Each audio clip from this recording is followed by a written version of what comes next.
Okay, so team, it's time. It's time for End Topics. So, are we ready? Is what I'm going to say to yourself. It's been a complete pleasure. This has become quite a formal place, and it's well received. So I'm going to share something. It's something that I think is relevant to kind of now. It's a sad situation, and it's also something that I believe has ignited whether the situation, and if you just hear my synopsis first, and then I'll leave it out to everybody, whoever wants to share, they're perfectly welcome to. Please be fair with each other, because this is a topic that can be very personal to some people, and be aware to possibly stretch ourselves to see both sides of an argument if it's possible. So we have the situation that happened in America, sadly, with I believe it's George Floyd, and we can clearly see that is a sad reality that is out and about. Now, the question isn't about what went right, what went wrong. We can take it there if you'd like us to go there. But the principal understanding that I'm bringing to us all as a tribe, as a family, in a safe, open space, is it's not about was it right, was it wrong, because we clearly know that it was wrong. It was not about kind of the situations that's been happening over there. It's kind of what it's becoming. And then I'd also like to see kind of like, what is the future with this mission, with this purpose, and what could a new version of the world look like? And I'm going to throw a little spanner in the work there, that basically how much of the reaction toward this, because we have an issue tomorrow, I believe in central London, with reference to, I don't know his name. I think is it Terry Robbins? I can't remember his name. He's starting to ignite a social roar where people are attempting to go to town centre to display, to kind of like defend the Churchill statue and a number of other things from getting pulled down. And he's called upon people to become quite aggressive, which I don't believe is a great movement both ways. And then we also have the discussions of Akala, who if you don't know him, is Professor, he's a brilliant individual as well, who's basically said, listen, we need to just calm down and not get distracted from what's really happening inside our real life, and actually be there to support each other. So I'm going to put the forum open. I mean, any thoughts around the current situation, what's going on around the world? Because I think it's wonderful to have a safe space for us to share openly, if that's okay. Anybody first? Yeah, we've got Chris. Okay, well, I mean, I think tomorrow it's probably not going to end well, because having photographed many protests in the past, especially when you have people like Tommy Robinson involved, things just ignite, and they don't ignite in a very good way. I mean, I personally have been chased by sort of members of his group when I've been doing my photography on the streets. So when you've got that, and when you've got both sides who are very, very angry, it's just not going to end well. And I really worry for people who get caught up in it. Yeah, very valid point. Thank you. And Danny?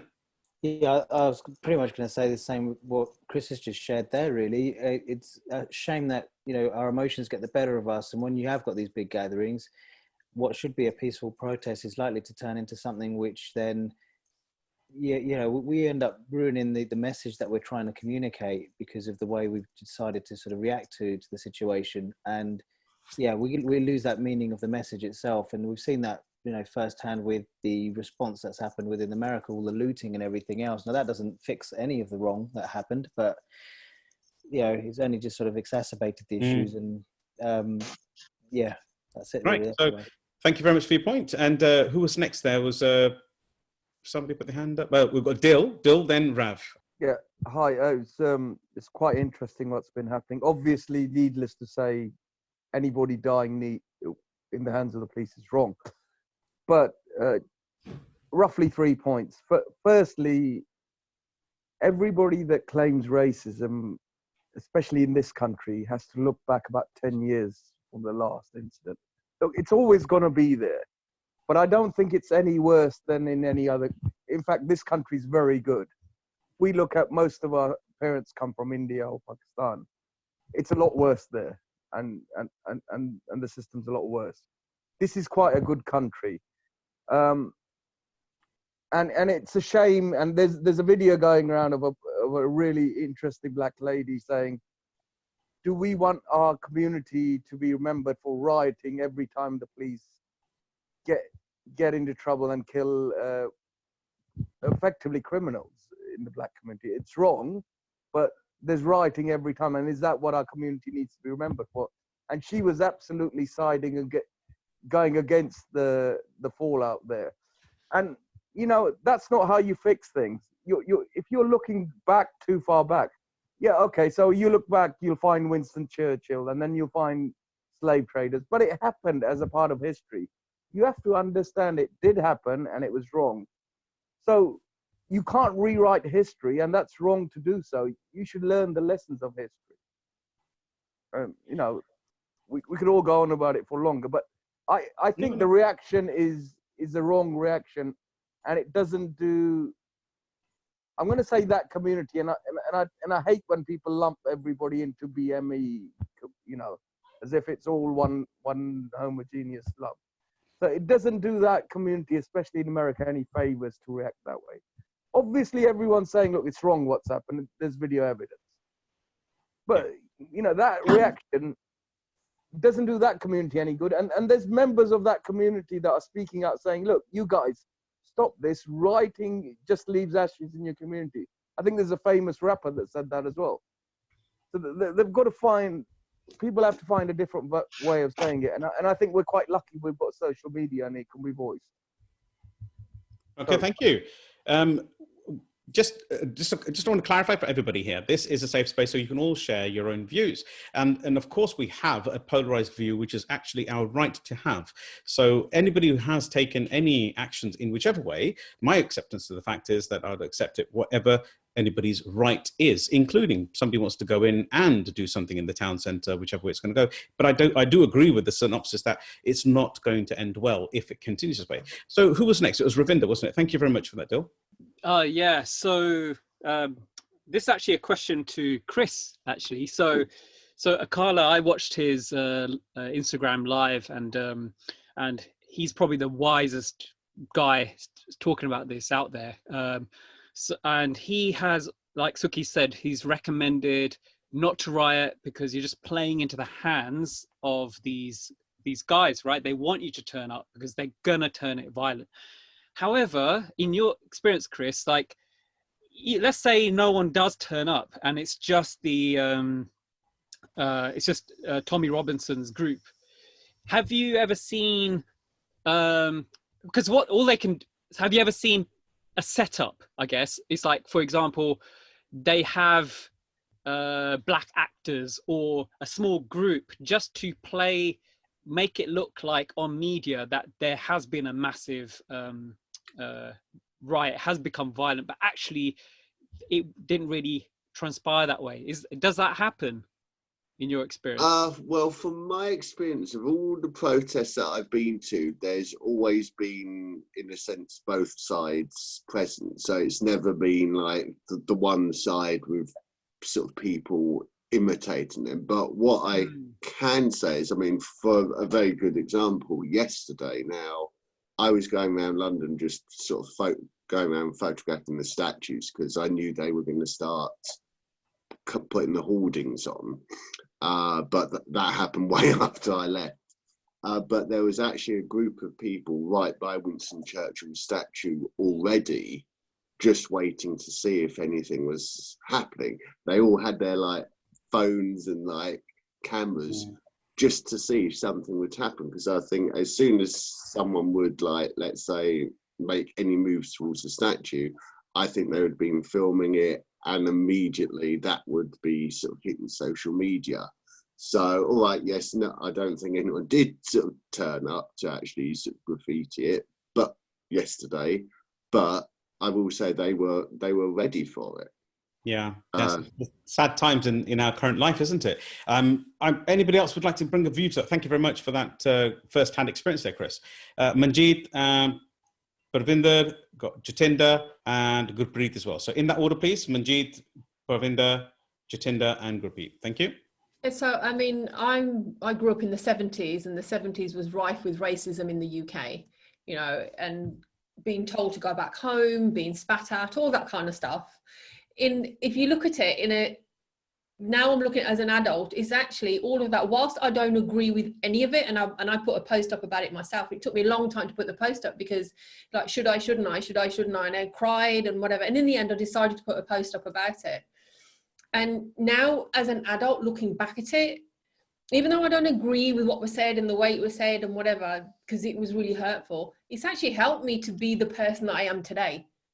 Right? It's made me more resilient as a person. So when somebody's throwing these kinds of words at me now, they don't actually impact me, because throw what you like, because I've heard it all before. Respect that. Thank you very much. That's how I feel about it. Yeah, thank you very much. That's a very valid point there. Keeping an idea of the fact that that does not legitimize taking that action to try to carve somebody's future in. That's not what we're trying to say here, everybody. Absolutely. But it's a great way to see this in a positive way. Thank you, Manjeet. Due to time, Parvinder, would you like to go on next thing? So basically, you know, with the current George Floyd, murder, I think what we can all do is either internalize it, what's happened, or actually be vocal or do nothing about it at all. So what I like, the word that's popped up in my mind is be a reactionary. So whether that is talking to your children or talking to your neighbor or talking to something about what has happened, I think we have to acknowledge it. So whether it's happening in a community in America, it's not their community. I think it's still our community, and we have to talk about this. For example, this, the Sikh genocide in 1984. One of my good friends is English. One of my good friends she's from the Black Afro-Caribbean community. But that doesn't mean that injustice of people from my community doesn't affect somebody else. Because I think one person's injustice is everybody's injustice. So I think for that matter, that it's so brilliant that we can talk about it in this forum, because it needs to be spoken about, I think we should just be reactionary, as in, maybe it's up to you whether you want to go out and protest on the streets. Like Sukhi was saying, it's a personal thing, but I think the least we can do is actually talk about it and what has happened. So I think we should speak up. Very valid points as well. Thank you very much, everybody. And Jatinder, next. Yeah, no, I was just gonna say that. I think it's like frustrations of people sitting down at home. They hear this news, and it's been stuff that's been going on for years, because you hear a lot of this going on, right? And it's coming to the surface. It's bound to come out at one stage or another, right? And it just shows. It just looks like there's going to be a lot of changes around this. I mean, just recently they just changed the name of. I heard that they changed the name of Havelock Gurdwara to Guru Nanak Road. And there's all these other weird things happening as well, which it's like, I don't know. It's just interesting. But the thing that was interesting to me was earlier on when Farah was talking about the children and the kids and stuff that she's teaching. And their kind of acceptance almost about how they're getting on with stuff. And it's almost like a generation gap of what we're seeing. It's like we're emerging into a newer generation. While this merging is happening, we're seeing this kind of, I don't know, rollover effect and something new emerge out of it. Yeah. I respect that. Yeah, absolutely. And just due to time, this is an amazing concept. But I'm going to share just a little thought there before I move to Gurpreet a second, just because Jatinder just mentioned something about Havelock Road, etc. You've got to remember that there is an old philosophy of divide and rule. And this does not necessarily just mean, I'm going to use the word BAME community just so we can understand, that's all. Not that I subscribe to it, but BAME community, to divide them as well. So it's the BAME community, but it's also the white community getting the Caucasian community being split up.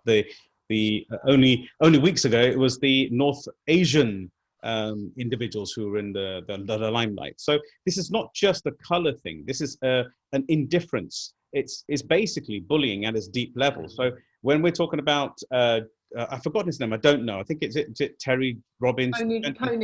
Tony Robbins, okay, but not the Tony Robbins. No, not that one. It's a different one. Tommy Robinson. Tommy Robinson, who basically heads up EDL, and his conversation has been around if you're a man. So now he's now also fragmenting the Caucasian industry as well. It's not just the community, sorry. It's not just about one and another. It's an atrocity that needs to be spoken about, full stop.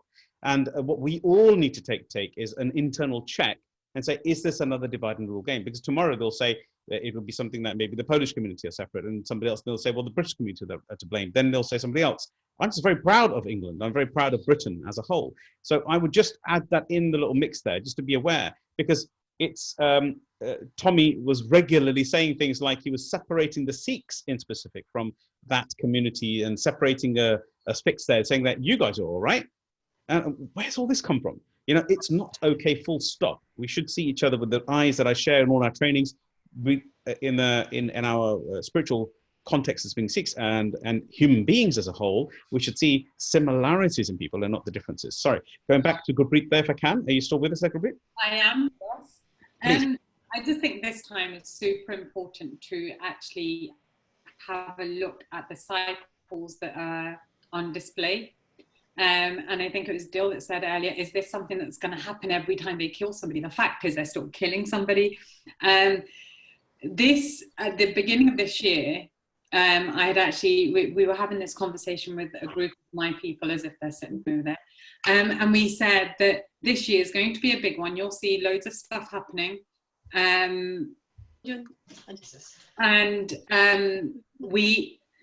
know that this year is a big year for elections in America.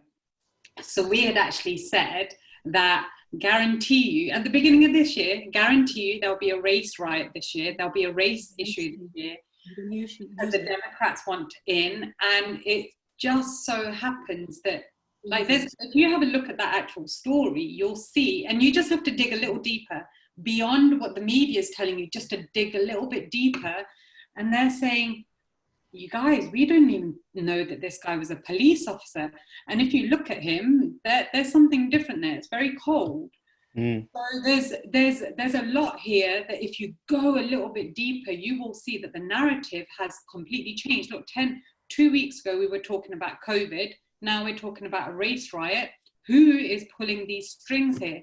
And when it comes to Britain and Churchill and everything else, part of my work is about changing what colonialism did to people of color. People of color have emotional traumas. So yes, this is going to happen. People are going to react this way when they have emotional traumas that have not been handled. So yeah, that was very valid point. Thank you, Gurpreet. I've got Am, who's got a conversation in Stinder as well. And just on that point, just quickly, Pavinder, can you please give that book that we've got, which is Noam Chomsky, which very clearly identifies what we're talking about, please? Okay, so there's a book called Who Rules the World? You might want to read it, Gurpreet. It's called by Noam Chomsky. And basically, this is the concepts that we already talked about with reference to who actually rules the world, okay? So it's a great read. If anybody wants to put it into the chat, you're welcome to. Brilliant, brilliant conversation. Back to you. Thank you. I just think it's a really interesting time. And I think Gurpreet touched on it, Jatinder touched on it. We're going through a lot of changes in the world and transitions, things that were not resolved before. I'm talking about climate, I'm talking about environment, we're talking about segregation of people, we're talking about race now. And how, you know, it's been going on for years and years and years. And like Gurpreet said, there's a lot of anger and trauma that's being held inside, which is why people are now lashing out, because they've got this opportunity to do that. And I actually saw an aunt of mine who's actually a police officer. She shared something on Facebook the other day, and this was during the protests. It's about, I don't know if you're going to be able to see this, but hang on. It's like police officers, right? So they've all been kind of like beat up. So it says, I really hope the hostile packs that were out this weekend are really proud of their actions when they see what they did to this country's police officers. I understand freedom of speech and the right to protest. I don't understand violence, disrespect, and criminal acts. So yeah, then that's so valid. And once again, I'm going to lean, I won't ask Chris to say anything, but Chris is firsthand evidence of how augmented our current news, or news is full stop, isn't it? That's how it works. So thank you very much for that, Am. So yeah, I just want to make a quick point. For people to realize this a murder of a black suspect is not new. It's been happening for years. We all know, most of us know, that the American police tend to be very, very harsh with most suspects, and even harsher with black suspects. It's not just in America; it's here as well. There've been lots of black people, black men and women, who've been restricted forcefully on purpose, and have been murdered. So the question is, what's the solution? And I think we've got to look at it the other way around. Is this has been systemic? It's been going on for years and years, and it's been done by others. So my idea is, well, what you got to do is we've got to get into the system, all right? So we need more people of ethnic minorities, blacks, browns, whatever, to get into the police force, to become politicians, to actually have a say, right? From a point of standing, to say that no, this cannot carry on, and actually, get the laws in quicker, because what we are doing is we are fighting. I say fighting in inverted commas, but passively. Even 1984 is a typical example for us. It's something that's going to remain in our minds forever, and yet 36 years on, we haven't done anything as a culture, as a religious group. We haven't really done anything, right? So this is going to carry on, but it's a complex question. But I think the answer is to work from within, and then we can change the system and create laws and create steps to eradicate it completely. Otherwise, we'll be carrying on. Very valid point. Talking about it even when our grandchildren are about to give birth. Very, very valid point. Thank you very much for Satinder. And it's a very powerful point, as everybody's made, actually. But I'll just bring one conversation in if I can. And I think Gary's got something to say before we finish off. But I just want to bring this amazing evening group, social, and this brilliant discussion that's very poignant and necessary to an understanding that actually it's probably a little more along the lines of that we require people who are awake, people, whatever, because people of color, I classify people who are Caucasian in people of color in my head because I don't see any difference. So I see it as basically anybody who's aware of how we affect other people, and anybody who's awake within themselves spiritually, as well as understanding of other people. I don't believe even that feeling or that philosophy of love has the boundaries of color. So I believe all of us, and each and every one of us, has the individual right and the responsibility to stand up to just having a fair view of the world as equal, irrelevant of color, irrelevant of caste, creed, culture, and basically see everybody as one. So, because what we mustn't do as a group, this is just a humble opinion, by this is not the close and you have to listen to me. It's just my opinion. And my opinion is that we don't actually have to even, the evidence of language also ignites that kind of a flow in your brain of separatism in your brain. So the fact is that how can I actually love somebody who has created a challenge? Manjeet said earlier on, I'm just going to bring it, bullying. When the person was bullying you, of course you can't stop them, but I don't think if anybody's studied in bullying techniques, the first thing we do is we return everybody back to love. So actually, would you believe you actually don't react to it and you thank them? And what happens after 3 times maximum, the bully stops reacting with you. He stops bullying. And it's actually a known fact. This is not a pretend conversation. And I'm not belittling the bullying process because it can be very violent. That's not what I'm trying to say. I'm very aware of what I'm saying. All I'm saying to yourself is, in context of this, that we are the beacons. We are the individuals, and we're the ones that underpinning every single feeling that we have. We need to be just emotionally aware in that moment before any reaction is done, and make it a reaction that's been thought through, that works in I think the oneness of everybody, because we're all one as one big community. And this is what the Inspired Tribe stands for, that togetherness and that oneness between us all. And thank you very much for being here today. I think Gary's got something to share, because he's going to give the evidence that we've given at once in some of our daily tips shows. Just if you're interested in any way of understanding the flow of a war, of an epidemic, and this is how it is seen by the psychology of every individual human being. Gary, please. Sukhi, thank you. Firstly, what's happened in America with George Floyd is very sad. And as many of you have alluded to, it's been happening for years. I'm sure it will continue to happen. And it's a sad indictment of human beings that they can do this to each other when there is no need for it. That said, I think we are also currently, because of the COVID situation in the world, not just in the UK, but in the world, we are going through phases of lockdown. Now, we've mentioned it in the Daily Tip Show, episode 7. There are basically four phases. You have the dominance phase where everybody is panicking. It's everyone for themselves.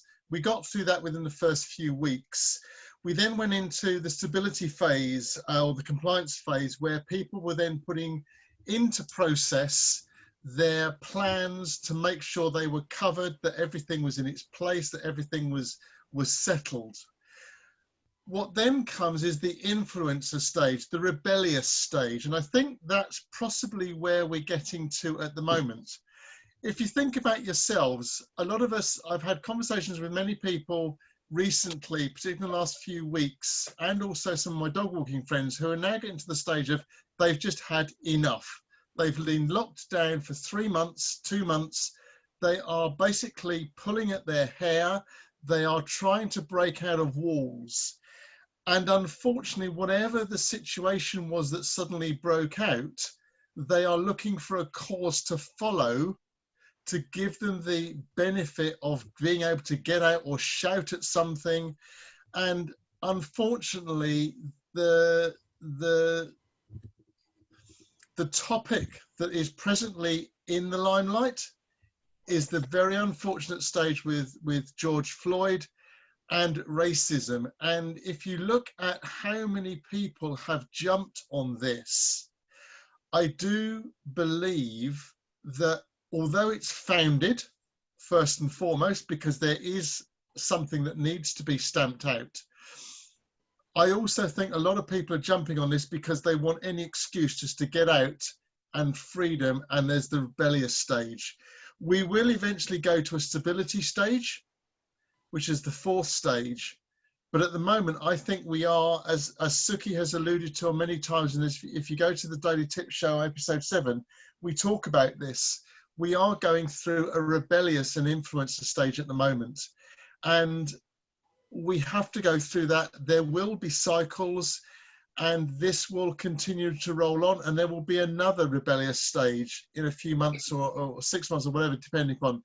But unfortunately, I think the rebellious stage of lockdown has put into this and unfortunately heightened a lot of people's emotions that have been bubbling along for some time. Thanks, Sukhi. Thank you very much, Gary. Yes, absolutely correct. Wow, I'm saying what a brilliant conversation. How amazing is this? And we mustn't take away from our current situation where, you know, a life is a life, and, you know, whether it's a black life or whether it's another life that's been taken, it's the fact that a life has been taken, full stop. And be aware of ignitions from ulterior motived individuals who just want to create havoc. And that flow we're talking about the influencer stage, it's also about freedom. It's also about having my say. It's also about getting that. We are coming out of a lockdown, so this is a part of it as well. So I hope this is helping everybody. Please, may I just request that you do, if you are interested in this topic, please do assign yourself to the Sukhi Wahiwala official content YouTube channel. It's a mouthful, but it's very simple. Just put Sukhi Wahiwala, it will come up.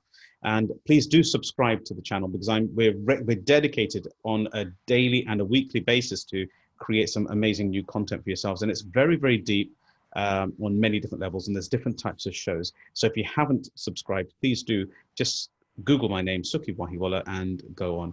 And please join and watch episode 7 of the Daily Tips show. That's one of the shows that we're talking about. I'm going to say thank you to each and every one of you.